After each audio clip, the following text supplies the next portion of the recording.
Hey, it's Cory Boldroff, the real estate guy, bringing you this month's monthly market update. I do this to keep you guys informed, give you the stats, facts, with real graphs and explanations about what's going on with the market.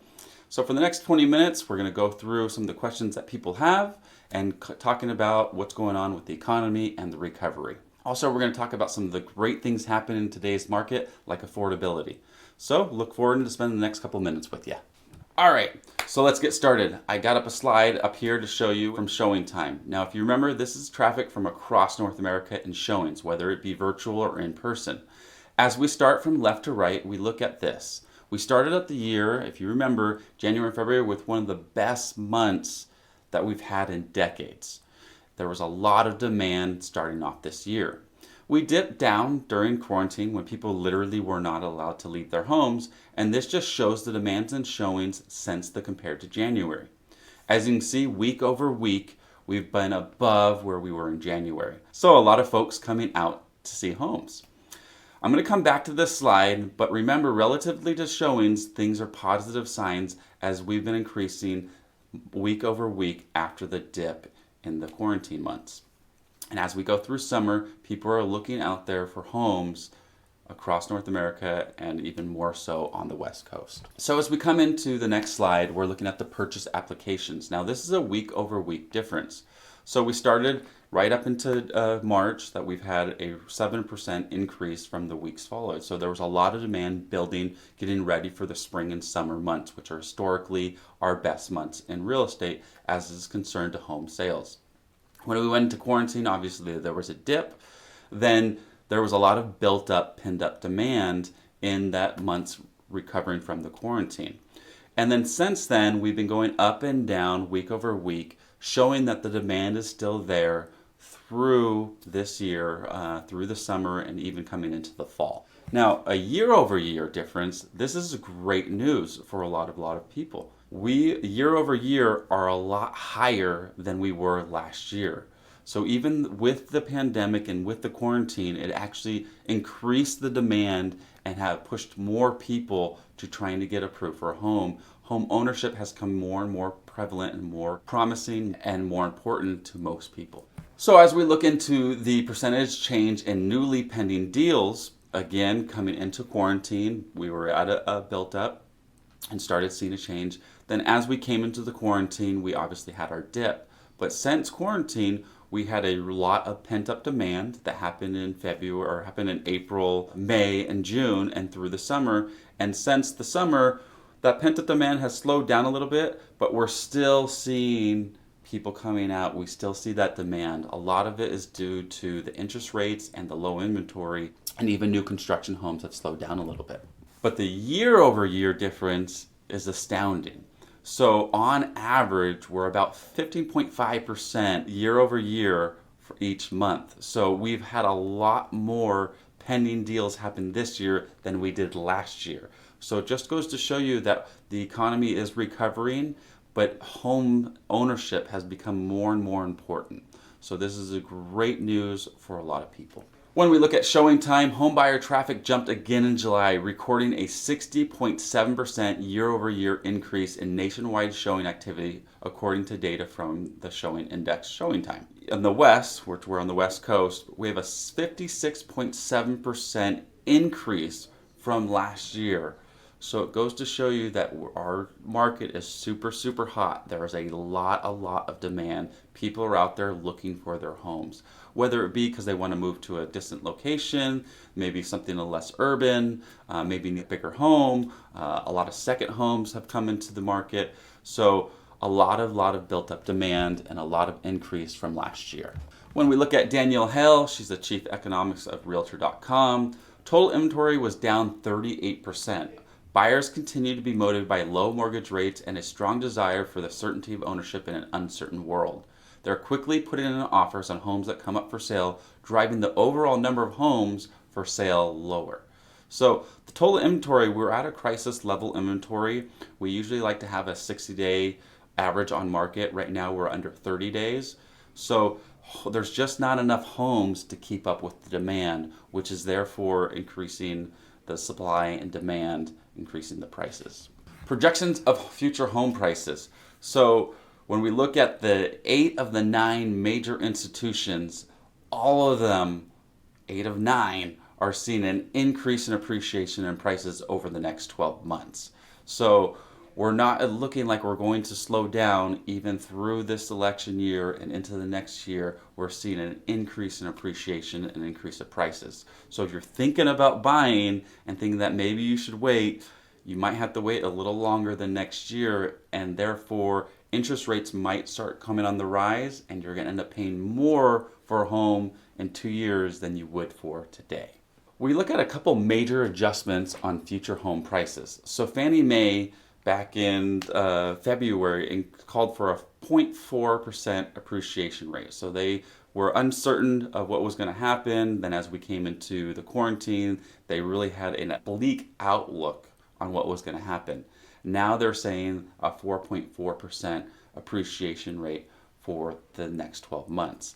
Zillow actually had a negative 3%. Some of it is because they were trying to get people to sell their homes, in a panic mode, in distress mode, and take advantage of people. But now they're even admitting that we're going to see a 3.6% appreciation rate over the next 12 months. CoreLogic, which is also owned by Zillow, had a 6.6 depreciation or devalue in homes, and now they're even seeing a 0.6% appreciation coming in the next 12 months. So it goes to show you that our market is headed to a super strong year and even into 2021. On an aggregate level, the housing economy remains rock solid despite the shock and awe of the pandemic, according to Frank Martell, the president and CEO of CoreLogic. When we come to the next slide, the number of mortgages in active forbearance is leveling off. So there was a lot of uncertainty about what the pandemic was going to cause, and a lot of people went into forbearance. They elected to pause their payments and either put it on the back end or at least give them 6 months to recover from the pandemic.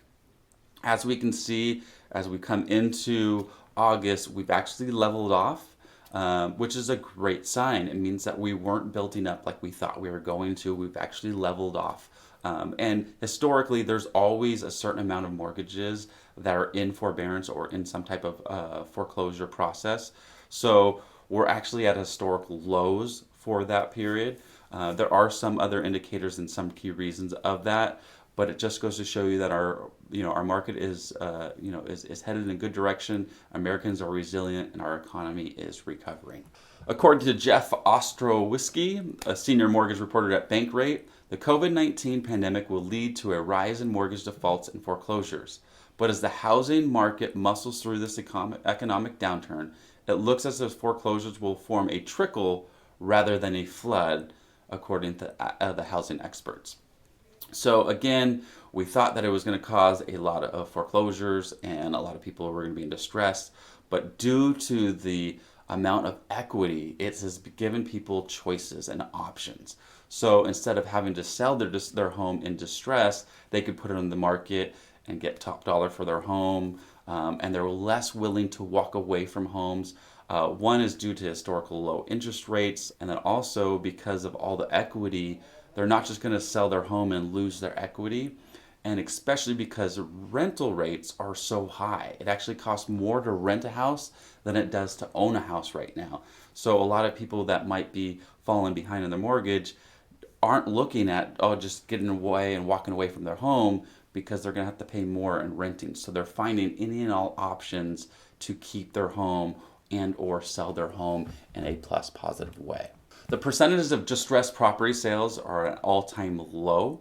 We're less than 1% coming into 2020. In 2012, we had a 35% ratio of distressed homes. They basically pinned the market and were a majority of the homes that were selling. As we come through those years, the economy came back. People got a hold of that, and interest rates started coming down. It allowed a lot of people to come out of that period. Also, there's about a 7-year period where when you get your house foreclosed on, you're unable to buy a new home, or rates are astronomically high for those cases. So now they're coming back into the market, and a lot of more people are saying, you know what, I'm sick of renting. I want to become a homeowner again. Those shopping for a home can afford 10% more than they could have 1 year ago while keeping their monthly payment unchanged. This translates into nearly 32% more buying power. Now, I wanted to go over for the West Coast because I am on the West Coast in California. I did some numbers and it's a lot higher than that. In 2018, the average mortgage rate was about 4.7% for a 30-year fix, meaning for a $700,000 home, we're looking at about $4,700 a month. Today, that same $700,000 loan amount is $3,700 basically. So almost $1,000 cheaper or more affordable for the same exact balance. Now, what that's shown an increase is if you bought an $800,000 house today and had it fully mortgaged, it'd be $4,200. So you're still at a $500 monthly saving from 2 years ago. And if you went all the way up to $900,000, you'd be at about $4,400, which again is still cheaper than the house that was $700,000 2 years ago. So the monthly affordability is astronomical in California.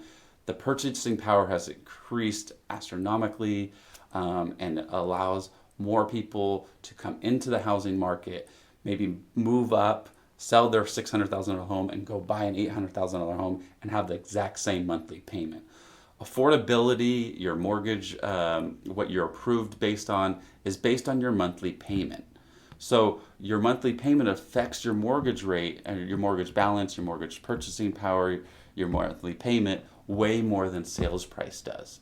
So right now is one of the best times to buy according to having such low interest rates. The Housing Affordability Index, 1990 to today, the higher the number is, the more affordable it is. As you can see, we're at an all-time low during the crash of 2008 to about 2012. A lot of it is because the housing prices were half of what they were, but we're really comparable to where that was. Monthly payment-wise, we're pretty much the same. There was a couple, maybe a couple of years that were higher, but for the most part, we're more affordable than we were even when the market came at its crash. We believe the housing will continue to be a sector with relative strength amid the larger downturn. The recently observed increase in purchase demand is largely due to pent-up demand as buyers are acting now after delaying purchasing in the spring. We are, however, seeing some early signs of shifting buyer preference to locate to lower density areas, potentially driving some additional purchase activity.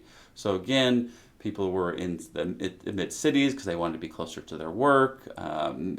And they've decided, you know what, we want to move out of here and maybe into the suburban areas, even though it might cost a little bit more to be in those areas, we're willing to because the monthly payment will actually be the same. According to UN forecasts existing home sales to ramp up to 5.8 million in the second half. The expected rebound would bring the full year level of existing home sales to 5.4 million, a 1.1 gain compared to 2019.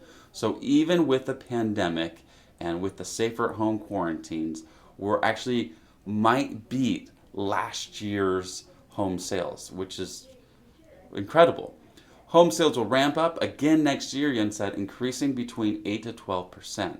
So there's even going to be more homes sold, more homes will come on the market. A lot of senior citizens who are on the fence this year will come into the market. A lot of people who are looking to, move up or move down will come into the market. So there's going to be a lot more inventory, a lot more competition coming into the next year. So again, as you can see, we are in an incredible year. We've had an incredible recovery. It doesn't look like it's going to slow down. We'll just have to keep an eye on interest rates to see what the market will do and how the buyer's purchasing power will be affected. But again, if you're looking to sell, right now is one of the best times just because of the lack of competition that you have. And if you're looking to buy, it's one of the best times because of the lowest interest rates affecting your monthly payment, allowing you to afford more or keep your monthly payment lower than you would if you wait. So don't wait. If you need a great realtor, please give me a call. I can have boots on the ground in any place in California and across the nation and even across the world, which will give you the best agent, and I'll make sure that they take care of you. So again, I appreciate all your guys' help and support. If there's anything I can do to help you, please let me know. And the highest compliment you can give me is referring me someone that you know that's looking to sell, buy, or invest in real estate.